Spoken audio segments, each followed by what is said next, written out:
Hi, everybody, and welcome. The other day, I mentioned that I would share with you a personal story around a newsworthy event. I like to call this the genesis of a newsworthy event. Now, this goes back quite a bit in my history, and the reason that it's so prominent, one, it was great, but I was on a recent trip back to Kentucky. We lived in Lexington, which is horse country, for quite some time, and we went to visit a couple of old favorites, one of which was Keeneland Farms, which is where the Keeneland racetrack is. I had the opportunity to bring my son and my wife, and I had a pretty good day at the track. I don't tell everybody this quite a bit, but my godmother, my aunt, was actually a horsewoman. Her and my uncle, they had several race horses, and I was much too small to enjoy that era, but I always heard stories, and I always fancied myself as a horse person. So living in Lexington, right there at the epicenter of horse racing in America and horse breeding in America, it was always quite fun. And I got to introduce my son, who was going to college just down the street from the racetrack, about 6-7 miles, at Asbury University.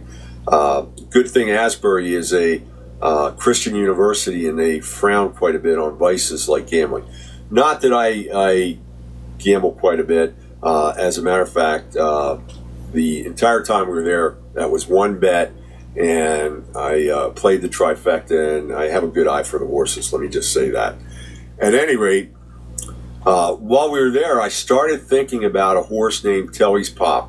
Now, TellyPops was a racehorse from the 70s, and that horse was actually owned by Telly Savalas, the actor. Now, if you're not familiar with Telly Savalas, let me share with you that Telly was the star of a 70s, 80s police procedural drama called Kojak. He was a New York police lieutenant, and he was cleaning up the mean streets of New York from mob crime and everything else. He played the character Theodore Kojak, and his signature trademark was a Tootsie Roll. And his signature saying, he'd be in trouble today, but his signature phrase was, "Who loves you, baby?"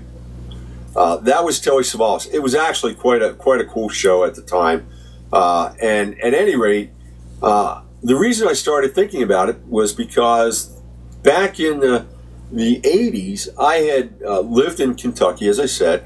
I was running a chain of jewelry stores. There were over 60 of them. I was the vice president of operations, and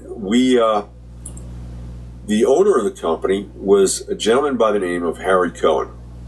Now, I got to tell you, I was young. I was a rather young vice president. I had a lot of responsibility, and we accomplished quite a bit. And some of that I absolutely owed to Harry Cohen, because Harry was an incredible publicist. He was an incredible promoter. And back in the 70s, he was reading the paper and saw an opportunity. The opportunity was that TellyPops had been a Derby contender and was supposed to be chosen for the Kentucky Derby, and offered an invite to run the 102nd running of the Derby in 1976.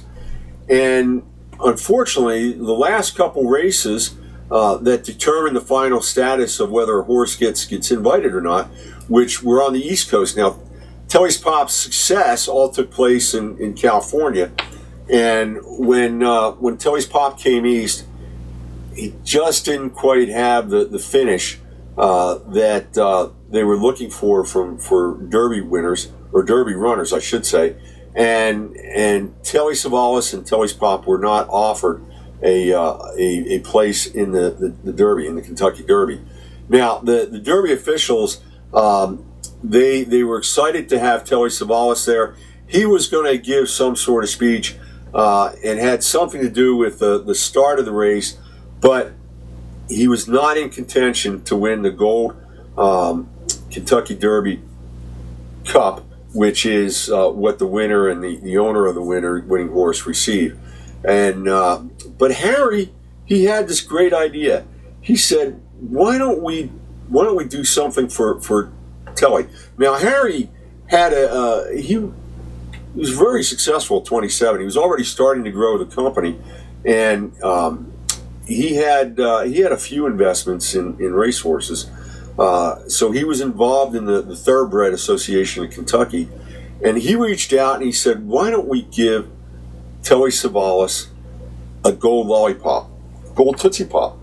He goes, "I've actually made one for him, and at the Derby, you can present Telly Savalas with a Tootsie Roll Pop that's solid gold, including the wrapper, the stick, and the bulbous Tootsie Pop top would all be solid gold." And he actually put a little diamond, a full cut diamond, up on the top just to add a little bit of pizzazz to it.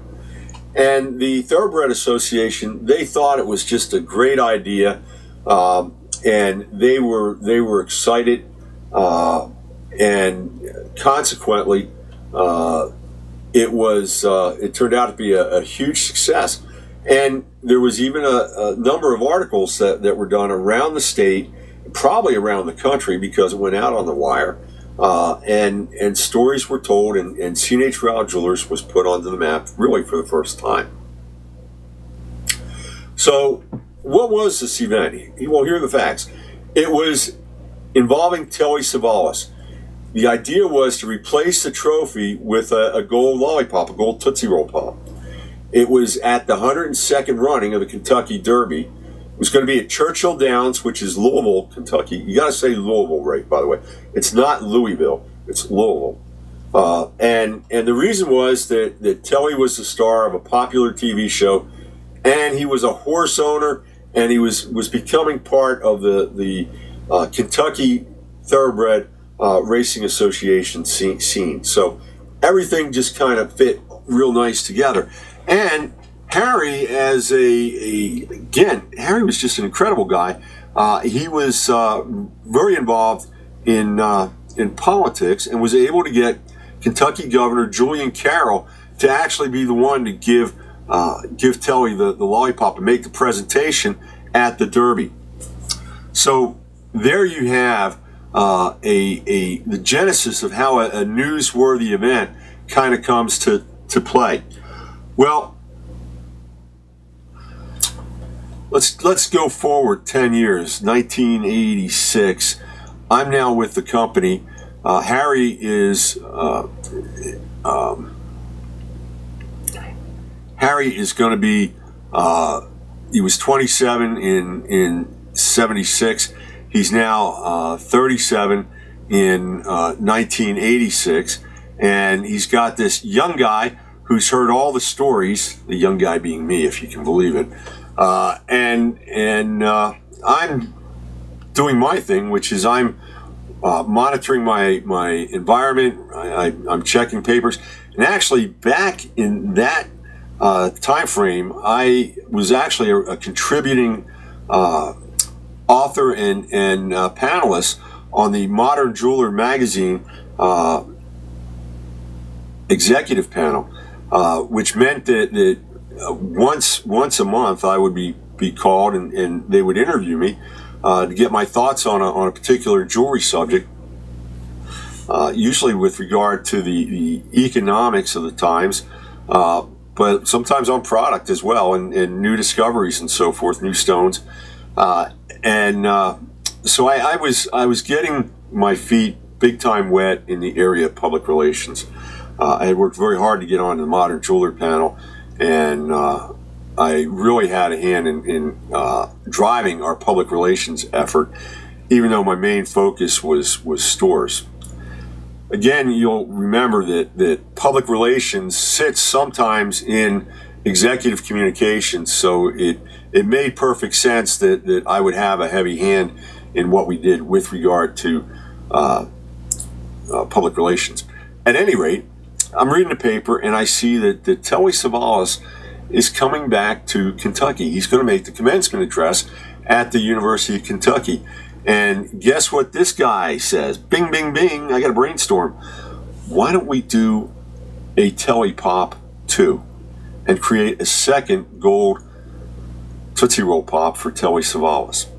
Now, his show had been over at this point in time, and so but the legend of Telly, and he was doing other things, and still his signature was the Tootsie Roll Pop.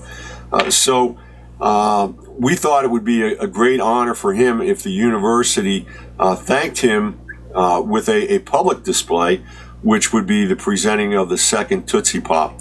Of course, we drove the press releases. The university did some press releases, but we drove the press releases, and we got great coverage. Now, I'm somebody that can't leave things alone. I always got to put something else into the mix. My family hates this when I cook, because I just can't do meat and potatoes. And on the surface, this was just meat and potatoes, right? I'm just going to repeat what occurred 1976, do it again in 1986. Well, I had this idea, and it came from watching the TV show WKRP in Cincinnati. One of my favorite episodes is when Les Nessman, it was Thanksgiving, he's up in a helicopter, and they're doing a turkey drop. Now, the problem with turkeys are they're huge, and these were frozen turkeys. And the line that I remember from that TV show is Les Nessman on the radio going, "Oh, the inhumanity. The turkeys are crashing. They're hitting cars. We just took out a lady."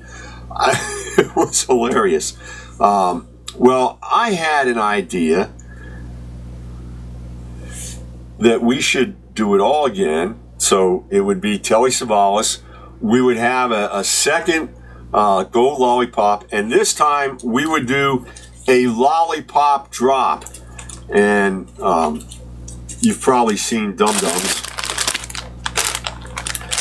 And we got Dum Dums. We had a helicopter, and we flew over the unused portion of Commonwealth Stadium, and we dropped a couple thousand lollipops out of the helicopter. Now, on the lollipops, we had a promotional printed that you could take this into any C&H Rao jewelry store and get a % off. I believe it was 10%. That's pretty cheap back then. And get an additional 10% off the lowest price of anything in the store. Now, why is that special? Well, because the University of Kentucky is truly a state school. They have students from all over the state in their small towns, and their goal, their ambition is to go to the big city, go to Lexington, and go, or I should say also University of Louisville, University of Louisville, which was the Cardinals, where Kentucky was the Wildcats. And I got to tell you, the ratio of fans in Kentucky, there's a lot of Cardinal fans, and the basketball battles between Louisville and University of Kentucky are legend, but trust me, there's no comparison. It's like 5, 6, 7 to 1. Every small town you go into, you will see UK blue and white apparel and signs and Wildcat logos. Every child wants to grow up. If they play basketball, they want to play basketball for the Wildcats. It was great.